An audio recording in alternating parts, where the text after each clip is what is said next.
Azim Indonesia, jayalah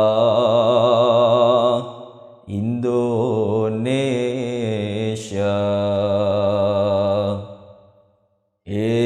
Azim Indonesia, jayalah Indonesia.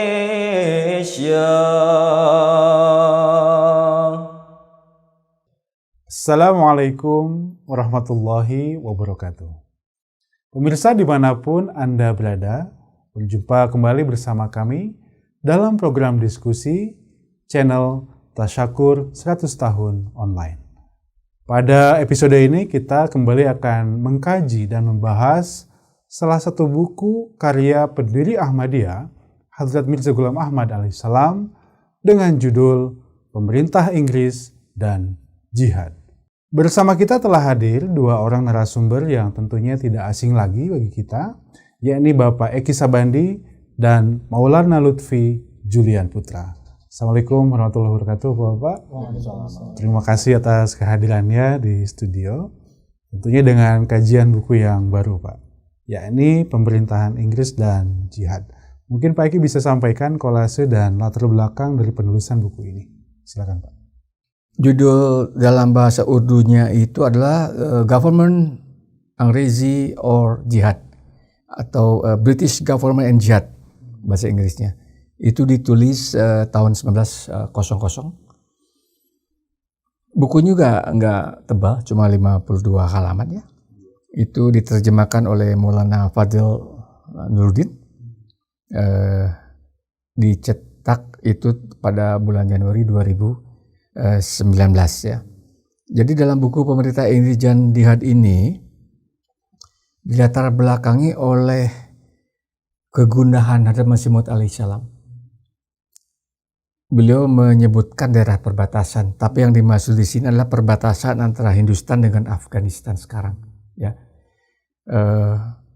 seperti kita ketahui, Amir atau Raja Afghanistan itu kan gandrung dengan kekerasan, gandrung dengan jihad kekerasan, gandrung dengan pemberontakan bersenjata, dan akibatnya pembunuhan hampir terjadi setiap hari kepada orang non-Islam dan juga kepada orang Islam yang tidak sesuai sepemahaman dengan orang Islam yang lain, karena ajaran-ajaran dari tentang jihad bersenjata itu digiring tentang pemahaman jihad yang demikian haus darah, kejam, keji lah, penggal kepala itu udah di mana-mana. Ditambah lagi dengan tulisan-tulisan atau provokasi dari para pemuka Kristen yang mereproduksi tulisan-tulisan ulama-ulama Islam abad pertengahan tentang konsep jihad penuh dengan perang ini. Nah, ini disuarakan kembali, dipombakan kembali dengan bahasa-bahasa yang kasar. Itu menambah kemarahan umat Islam. Nah, dari latar belakang inilah beliau menulis buku tentang apa itu jihad, kan itu. Beliau meluruskan pemahaman jihad yang keliru. Beliau jelaskan juga tentang apa makna hakiki dari jihad, gitu. Itu seperti itu yang disampaikan, ya. Kemudian juga dikatakan bahwa karena Raja Afghanistan itu mempunyai pengaruh yang sangat luar biasa, baik kepada rakyat Afghanistan, pada umat Islam maupun para ulama-ulama Afghanistan. Maka beliau itu mengimbau pada raja, coba dikumpulkanlah para pemuka-pemuka agama Islam itu dan silakan dialog, kita membahas apa sih sesungguhnya makna jihad ini, supaya rakyat itu, umat-umat yang tidak berdosa itu luput dari kehilangan nyawa, begitu. Dan utamanya juga beliau menyebut secara khusus bangsa Pashtun ya, yang merupakan mayoritas di Afghanistan dengan bahasa Pashtun. Jadi terbitkanlah selebaran bahasa Pashtun dalam bahasa Pashtun untuk meredam gejolak-gejolak ini ya, dan juga memberi pemahaman yang hakiki tentang jihad. Subhanallah, Masya Allah. Menarik sekali Pak Eki atas penjelasan latar belakang penulisan buku ini. Mudah-mudahan ini menjadi sebuah pencerahan Pak Eki ya atas kesalahpahaman yang terjadi di masyarakat. Pak Lutfi, terkait pokok-pokok bahasan dari buku ini apa saja mungkin bisa disampaikan? Ya, diantaranya tadi di awal disampaikan bahwa kekeliruan mengenai makna jihad ini sudah mulai terjadi di abad pertengahan hingga abad ini. Dan itu sangat disesalkan ya. Beliau menegaskan bahwa itu adalah kekeliruan besar lah dalam memahami makna jihad yang kompleks dan halus. Jadi tidak sesederhana yang dipahami oleh sebagian orang mengenai jihad. Dia kompleks dan halus, sehingga harus betul-betul dipahami dengan sebaik-baiknya. Sebab jika tidak, maka tadi akan menyimpang keluar daripada makna hakiki yang sebenarnya. Dan ini menjadi satu umpan atau apalah katakanlah bagi umat non Muslim yang menentang Islam ya, sebagai alat ya untuk menyerang Islam, bahwa Islam ini adalah agama kekerasan, sehingga orang menjadi takut dan tidak mau dengan Islam. Dan sebetulnya jihad itu secara makna artinya berjuang, berjuang ya, juhud ya. Dalam Sangsekerta juga dijelaskan di sini. Itu ada kata yud atau yudha artinya peperangan. Memang dalam sejarah Islam kita melihat bagaimana persekusi selalu terjadi kepada umat Islam, dan itu tidak ada respon atau reaksi yang kekerasan dari Rasulullah SAW juga para sahabat, dan itu dialami selama 13 tahun. Bagaimana kelemah lembutan yang didahulukan oleh umat Rasulullah dan para sahabatnya. Kemudian juga disampaikan bahwa kebencian pada agama baru Islam dan pembawa agama Islam terus-menerus diproduksi oleh para pemuka Quraisy di masyarakat pada masa itu. Nah, yang tujuan akhirnya adalah untuk menghapus dan menghancurkan Islam. Ini pemeluk Islam dan pembawa agama Islam Rasulullah Shallallahu Alaihi Wasallam. Jadi sampai 13 tahun itu bayangkan ya, dari masa nubuah Rasulullah SAW 23 tahun, artinya lebih besar masa dipersekusinya. Ya, itu pun tidak merespon dengan kekerasan. Ya, tidak serta-merta dengan kekerasan. Tidak serta-merta dengan kekerasan sekali. Mungkin Pak Eki ada penjelasan tambahan, silakan. Ya, beliau mengangkat senjata dengan umat Islam mengangkat senjata melawan itu persekusi karena apa?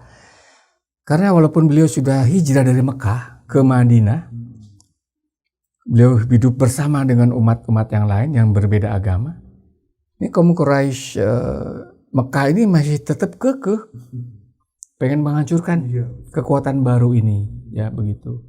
Jadi 13 tahun persekusi itu dianggap nggak cukup. Begitu pindah ke Madinah, ke Yasrib, bisa bertahan, bisa dengan bebas menjalankan ibadah. Bikin marah umat Quraisy. Masih dikejar Pak. Masih dikejar, ya kan? Kalau kita lihat itu sejarah umat Islam itu bagaimana sadis ya, yang mengerikan apa yang dialami oleh para awalun umat Islam, kan begitu. Nah, karena demikian itu niatnya untuk mereka yang agresif mau masuk ke Madinah, maka beliau sallallahu alaihi wasallam diberikan izin oleh Allah Ta'ala untuk mengangkat senjata. Kan begitu, disampaikan oleh Hadrat Masih Maud alaihissalam seperti itu. Jadi intinya beliau untuk mempertahankan diri, dan kemudian karena musuh pun juga tetap kekeh, kan akhirnya terjadi pertempuran demi pertempuran. Baik. Terkait izin Pak Lutfi yang disampaikan oleh Pak Eki barusan, mungkin bisa disampaikan, dieksplor kembali. Ya, itu ada dalam surah Al-Hajj ya, surah 22 ya, ayat 40-41, di mana Allah Ta'ala berfirman, A'udzubillahi minasyaitonirrajim. Udzina lil ladzina yuqatalu bi annahum zulimu. Ya. Kemudian wa innallaha ala nasrihim laqadir. Alladzina ukhriju min diyarihim bighairi haqq illa ay yaqulu rabbunallah ya. Telah diizinkan. Jadi menggunakan kekerasan setelah sekian lama, kemudian juga mendapatkan izin baru itu dilakukan oleh Rasulullah dan para sahabatnya. Telah diizinkan oleh Allah Subhanahu wa Ta'ala mengangkat senjata bagi mereka yang telah diperangi, disebabkan mereka telah dianiaya. dan sesungguhnya Allah berkuasa menolong mereka, yakni orang-orang yang telah diusir dari rumah mereka tanpa hak, hanya karena mengatakan bahwa Rabbunallah, Tuhan kami adalah Allah.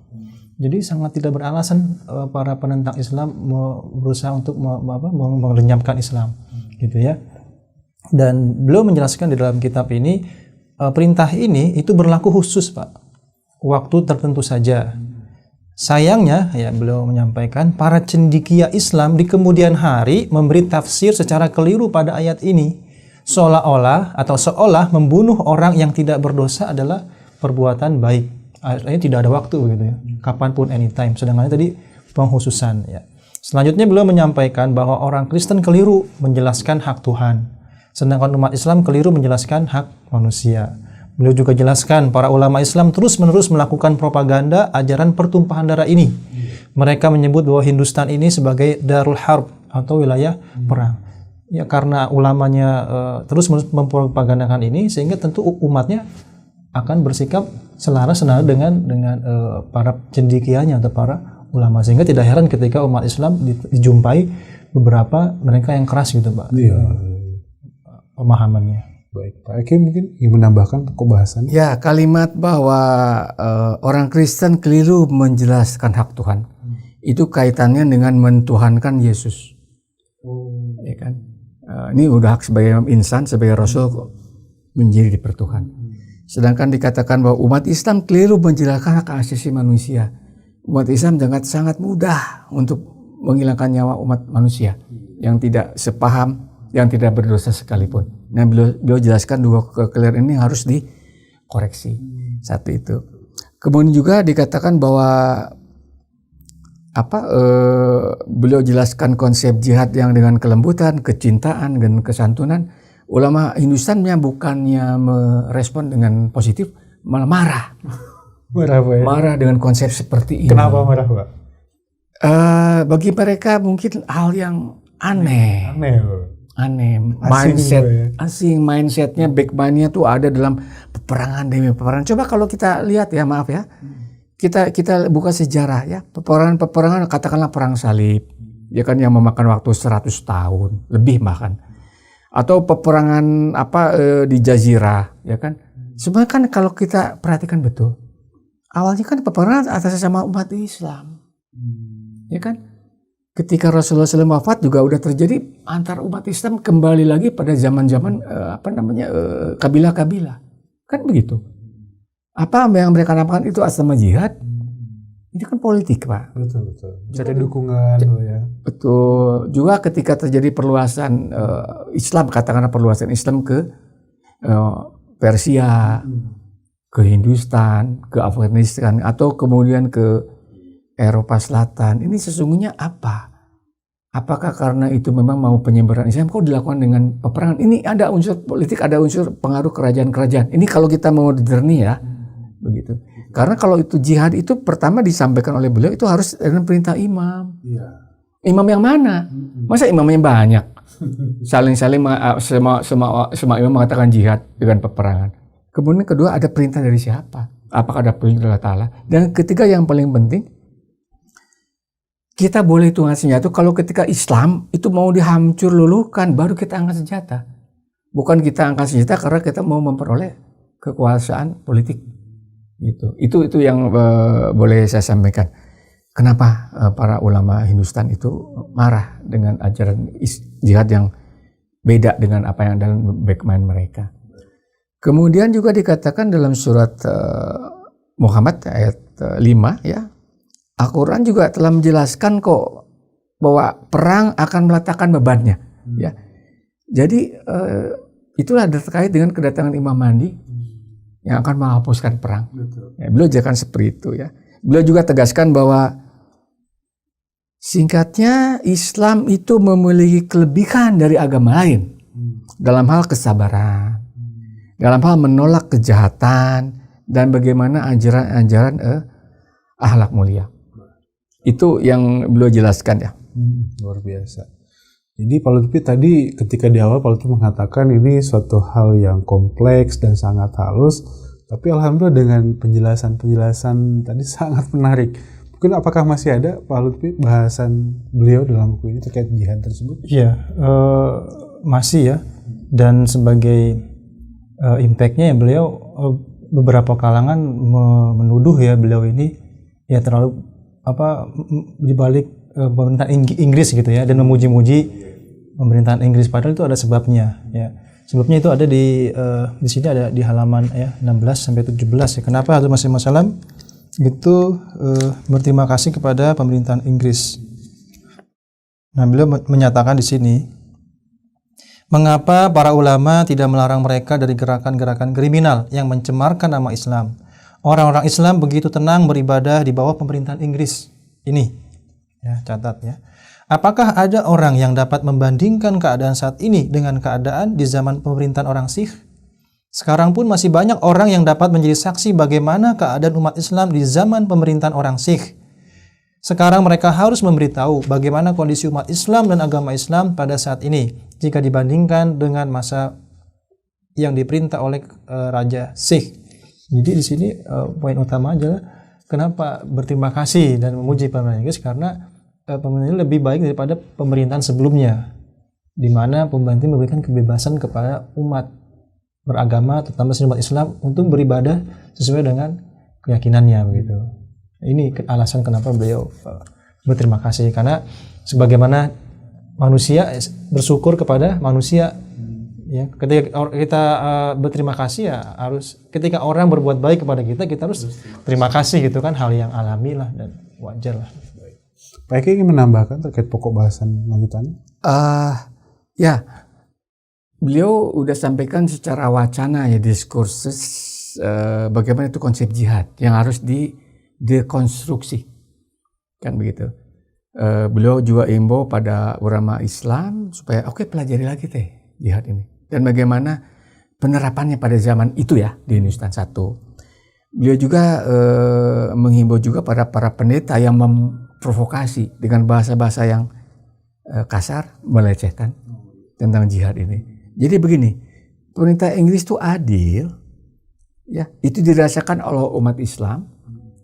Ya, bagaimana umat Islam bisa beribadah, ya, bisa mengumandangkan azan lagi, kan gitu.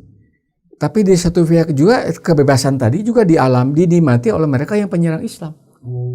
Juga mereka membuli suka-suka dia, gitu loh. Nah, ini yang kemudian beliau imbau ada batasan-batasan supaya tidak terjadi permusuhan atau kemarahan atau gejolak yang makin mendalam ya. Sehingga beliau mengusulkan pada pemerintah Inggris itu, coba gunakanlah kewenangan Undang-Undang Nomor 23 1867. Itu beliau imbau ya. Maknanya apa? Tentang kalau dalam bahasa sekarang barangkali ujaran kebencian. Jangan ada lagi, boleh syiar, boleh dakwah, tapi kurangi bahasa yang menyebabkan timbul kebencian dengan bahasa yang kasar, kan begitu, dengan pelecehan seperti itu. Nah, beliau imbau kepada pemerintah ini seperti itu, untuk apa? Supaya tidak menyebar luas kekerasan ini. Begitu. Kedua, beliau juga minta pada pada pemerintah Inggris coba meneliti lagi tulisan-tulisan pendeta, ya, pendeta-pendeta Inggris yang memang dulunya adalah orang Muslim, gitu ya. Beliau disebut namanya Mizanul Haq. Buku, maksud saya itu buku Mizanul Haq karya pendeta Karl Gottlieb. Ini memang dia orang Barat, ya. Kemudian juga meneliti tulisan ini orang Muslim, mantan Muslim, yaitu pendeta Imaduddin, ya. Karena dia memproduksi lagi tulisan-tulisan pendeta Gottlieb itu dengan bahasa yang lebih kasar lagi, gitu. Jadi maksudnya itu di stop, diredam lah, gitu. Karena ini justru tidak akan menambah kondusif lah kalau bahasa sekarang kan begitu. Dan beliau juga katakan bahwa pemerintah lah juga harus berupaya supaya benih permusuhan tuh stop, lakukan rekonsiliasi, ya. Beliau sebutkan, coba tirulah Sultan Ottoman di Turki, ya. Beliau katakan bahwa ada masa moratorium bahasanya, ya. Udah, jangan lagi syiar, stop, katakanlah berapa saat, ya. Udah, nggak usah lagi syiar, lu jangan dakwah, stop masing-masing. Supaya apa? Supaya suasana bagus, ya, kondusif, ya. Kemudian juga agar menulis tulisan itu dengan bahasa yang tidak menyinggung agama lain. Kan masih ada cara lain syiar itu. tidak harus merendahkan, kan begitu. Beliau juga meminta appeal kepada pemerintah Inggris agar para cendekia agama itu kalau memang merasa bahwa agamanya lebih baik, ya udah jelaskan aja keunggulan agamanya, kan begitu, tanpa harus merendahkan agama lain, kan begitu. Kenapa? Agar saling mengenal satu sama lain dan akan muncul perasaan hormat, respect, akan muncul perasaan mencintai satu sama lain. Nah, ini yang beliau tegaskan ya dalam buku ini. Kemudian juga bahwa jika seandainya pun konsep jihad tanpa kekerasan ini para ulama Islam tidak setuju, ya silakan coba jelaskan bagaimana konsep ini. Tapi intinya adalah harus didasari dengan semangat, dengan hati yang tulus untuk keselamatan manusia. Subhanallah, indah sekali Pak Eki, penjelasannya luar biasa. Mungkin sebelum closing statement, Pak Lutfi ingin menyampaikan, silakan. Ya, tadi terkait dengan bagaimana kebijakan Sultan Ottoman ya, bahwa pada masa tertentu ya silakan melakukan syiar atau pidato, khutbah, menulis buku, tapi jangan disertai dengan menyinggung agama lain. Jadi supaya kita saling banyak diskusi sebetulnya ketimbang kita dengan emosi dan sebagainya. Kalau memang agamanya unggul, maka jelaskan saja gitu. Karena kan nanti publik akan menilai, akan memilih. Dan ingat satu prinsip dalam agama Islam yang sangat baik ya, bagus untuk terapkan adalah la ikraha fiddin, tidak ada paksaan. Jadi jelaskan saja, tidak ada paksaan. Jika tidak terima ya sudah begitu. Jangan sampai memaksa, melempari batu dan sebagainya. Ya, terkait dengan tambahan istilah jihad ya, di kitab ini ya tertulis bahwa kebenaran pendakwaanku yang sesungguhnya sebagai Isa Al-Masih dan Mahdi Muhammadi serta sebuah usulan yang disampaikan kepada Raja yang mulia. Di antaranya tertulis bila pemerintah menetapkan undang-undang sampai 5 tahun ke depan, semua penduduk Hindustan termasuk para pendeta dilarang keras menyerang agama lain dan agar memberi teladan dengan cinta dan akhlak. Dan jika setiap orang memperlihatkan keindahan-keindahan agamanya, aku yakin benih perpecahan dan dendam yang beracun yang sedang berkembang secara internal akan segera hilang. Nih di antara ininya Pak, kutipannya. Pak Eki silakan closing statement. Satu ya, bahwa Zat Mirza Ghulam Ahmad alaihissalam itu sangat menekankan dengan perdamaian dan keselamatan umat manusia.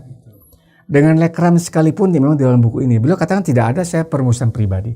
Ini hanya masalah karena mereka itu lekram itu sangat membenci ya Islam, itu satu. Yang kedua, sampai sekarang ini kutipan-kutipan tulisan-tulisan dari Mirza Ghulam Ahmad dalam berbagai buku tentang Inggris, tentang yang berkaitan dengan pemerintah Inggris selalu di cropping, selalu dipotong, kemudian diberi narasi yang tidak sesuai dengan maksudnya, termasuk di dalam pujian beliau alaihissalam kepada pemerintah Inggris. Jadi sama-sama yuk kita pelajari dan kita juga memahami secara utuh apa yang dimaknai dengan pujian kepada pemerintah Inggris itu.